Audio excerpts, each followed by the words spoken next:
Have you ever wanted to beat the homies in the community to the punch? Hop on the next UFC train before it even became a hype train. I'm telling you, I have one of the most perfect future champion lists on YouTube. There's some sleeper picks in here. You don't want to miss it. And no, Mario Bautista is not on the list. You got absolutely clickbait. Joshua Van.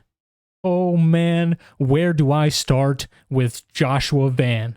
Well, if I could start from the top, I would say he's a good fellow. Good in the nature and good, but he's not like Jello.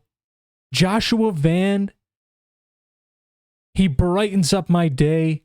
He's 23 years old, and he's also not...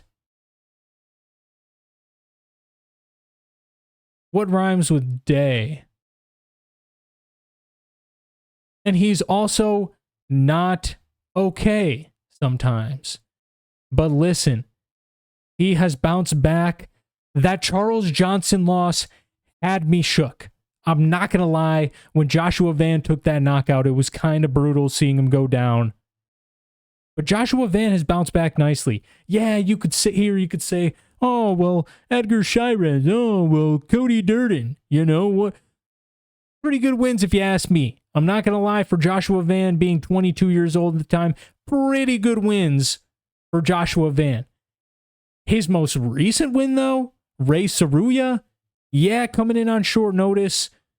Ray Saruya probably wasn't 100%, but at the end of the day, to stuff 18, 17 of Ray Saruya's takedowns was gnarly, was nasty. He pieced him up. He dominated him. Joshua Van is going to be a menace, and I hope, I pray that Joshua Van gets his title shot someday, because Van is here to stay, okay? Let's get... Vinicius Oliveira is a tank. He's a monster. He's a beast. This guy is a force to be reckoned with. The fact that his first 3 opponents, Bernardo Sopage, okay, well, you may be sitting here, you may be thinking, who is that? Who is that? Well, Ricky Simone. And then right after him, Said Nurmagomedov. I get it, okay? This guy is close to breaking the top 15, and I would not be surprised if the UFC propelled him to a freaking UFC championship, and I'm not even going to be mad. Listen, I don't know if it's the Brazilian boom. I don't know if this guy just reminds Dana White of Alex Pereira, and they're giving him the treatment.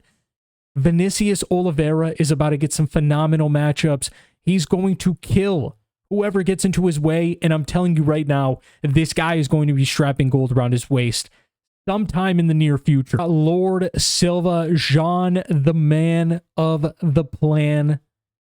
Jean Silva doesn't have any plans. He's coming in and knocking you out. Jean Silva is the crazy type. Jean Silva is the fighter that you avoid. Jean Silva is the fighter that you actively duck, because this guy is a lunatic.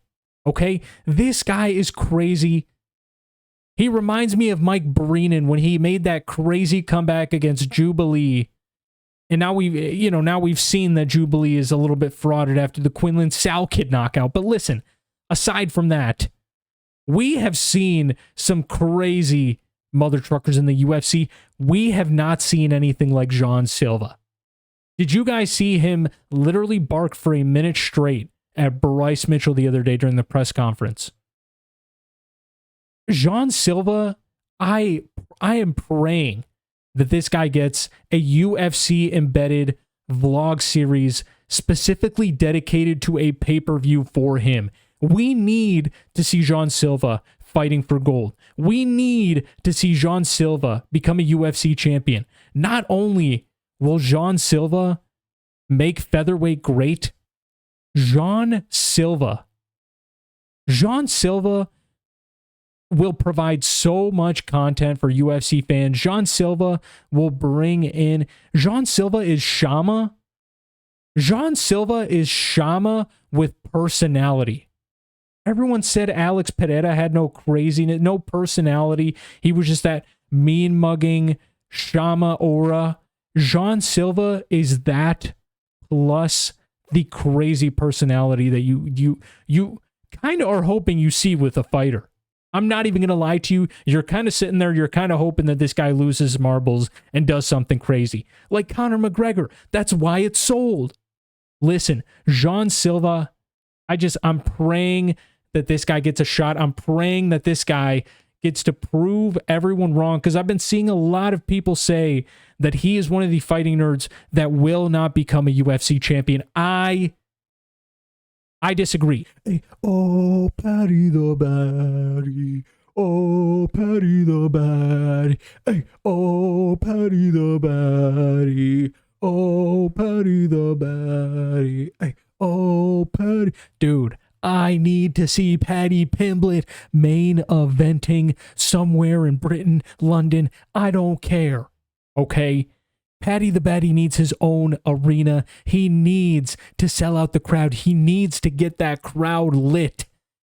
And I need to see Paddy the Baddy fighting for a UFC title. He has potential. I don't know why people hate on the guy. I think he smokes Michael Chandler, and I think he potentially makes a case for either a number one contender spot or even a UFC title. I may be crazy, but even a UFC title, we'll see. Now that I think about it, though, there's absolutely no way that the UFC gives Paddy the Baddy a title shot beating Michael Chandler, who's 1-4 and still somehow ranked. How? And then you got Tai Tuivasa coming off a 6th. I don't even want to rant. Okay, let's get Paddy the Baddy a championship fight. Come on. Michael Moraes is up and coming. He's a killer. He's a monster. I feel like I say that about everyone, but they are. Dude, these guys are top of the top. And I'm talking about guys that are going to be fighting for titles here pretty soon. Michael is one of them. Okay. He's fighting Gilbert Burns. I think he's going to end up sleeping Gilbert Burns. I think he's going to knock Gilbert out. Michael Moraes has pretty vicious power. And not to mention the poise that Michael Moraes carries. He just fights so fluidly. I mean, he really is so fluid in the way he fights. And call this glaze, call this whatever you want. Michael Moraes is not going to have an easy pathway once he gets to the top 6, top 7. You know what I mean? After he beats Gilbert Burns and kind of gets up there in the top 10, it's not going to be an easy path from there. Dude, you got guys like Shavkat Rakhmonov, Jack Della fighting it for the title here pretty soon. Bilal, Muhammad, Leon Edwards, Sean Brady. Like, this top 5 is stacked. Michael is going to have a very difficult time getting to the title. If he does, that would be very cool to see. But Michael Moraes, I don't think he has a well-rounded enough game to beat these guys at the top, like Bilal Muhammad, like Jack Della, like Sean Brady, okay? Maybe a Leon Edwards would be a favorable matchup for him, but at the end of the day, it'd be cool to see Michael Moraes fighting for a title. He's an undefeated up-and-comer. I think he might end up losing that O here in the top 5, but I don't see him losing it to Gilbert Burns. Give my man a title shot. I know there's a lot of contenders lined up, but I want to see Michael Moraes fighting for a UFC champ. I need a room. I need an establishment, something big enough to house a 185-pound, 6'2" or 3", however tall Khamzat Chimaev is. Man, okay, I need this to be full of equipment, gym equipment, UFC equipment. Okay, I need bags. I need a ring. I need 1,000 of those jiu-jitsu robots. Actually, make it 2,000. This guy is kind of crazy. Khamzat Chimaev, I need him to get locked up with just a bunch of food, just a bunch of water, and nothing around him. I don't want him getting staph from other grapplers that are grappling with him. I don't want him to get an infection, God forbid, from some, I don't know, some dude who's just sick happening to slide by and ask for a photo with Khamzat Chimaev. I don't need any of that. I do not need the risk of Khamzat Chimaev having to sit out another title shot yet again. Why has this guy not fought yet? I'll tell you why. Sicknesses, visas, this, that, every possible excuse that you can think of, this guy has had to use. And I don't want to see it anymore, okay? It may not be Khamzat Chimaev's fault. It may not be the UFC fault. It may not be his opponent's fault. I don't care whose fault it is. I need Khamzat Chimaev to literally be treated like he's gold, like he's a diamond, like he's the most fragile thing on planet Earth for just a few months until he goes through a training camp and then gets to fight, preferably Dricus du Plessis. Why has Khamzat not fought for a championship belt? I don't know. I have no idea. I mean, there's people out there talking about Imavov potentially fighting before Khamzat Chimaev. Hello? Have we forgotten that we literally have Khamzat Chimaev? Have we forgotten? Like, what is going on here? This is insane to me. Khamzat Chimaev, I need to see him fight for a UFC championship belt.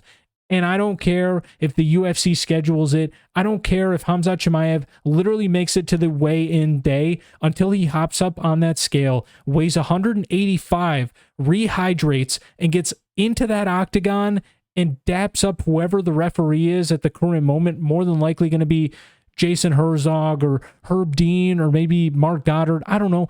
Daps up one of those guys. That is when I will know. That is when all the tingly sensations will shoot right up out of my butt and into my brain. And it's going to be go mode. It's going to be go mode for however long it lasts. But we need to see that. I really didn't want to leave light heavyweight and heavyweight out of this video. So for light heavyweight, the honorary mention is Mingyang Zhang. Okay, this guy is a monster. Knockout after knockout after knockout after knockout. And I'm sure he's going to get a few more knockouts. And I wouldn't be surprised if the UFC put him in a position to fight Ankalaev for a title here pretty soon. Now, how would he fare? I don't know, man. I don't know how he would fare going the distance against Ankalaev. I don't know how he would fare against the wrestling, the grappling. But it'd be cool to see Mingyang Zhang just shoot up the rankings and me calling Mingyang Zhang that he's eventually going to be fighting for a UFC belt. That's all I gotta say. I mean, did this come to a surprise to anyone? Shamil Ghazi, GOAT. We need to see Shamil Gaziev fighting for a UFC title. The only fluke, the only taint on this guy's career was Rosenstruck, and that was when Gaziev just broke his hand. I mean, what's the guy to do? He couldn't wrestle. He couldn't grapple. He couldn't clinch. He couldn't punch. I mean, what are you going to do, man? You got to cut the guy some slack.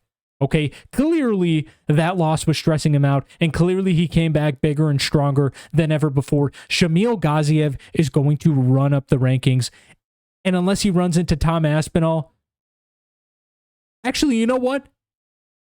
Kill me. I think Shamil Gaziev has a good chance of beating Tom Aspinall. There, I said it. Guys, listen, if you enjoyed the video, drop down, leave a like, comment on which take you agree with. Okay? Also, comment on which ones you disagree with. But listen, if these guys become champions, I'm dropping down there whenever they win gold, and I'm telling you, I told you so. I hope you guys enjoyed the video. Subscribe if you're new, and I'll talk to you next time. Deuces.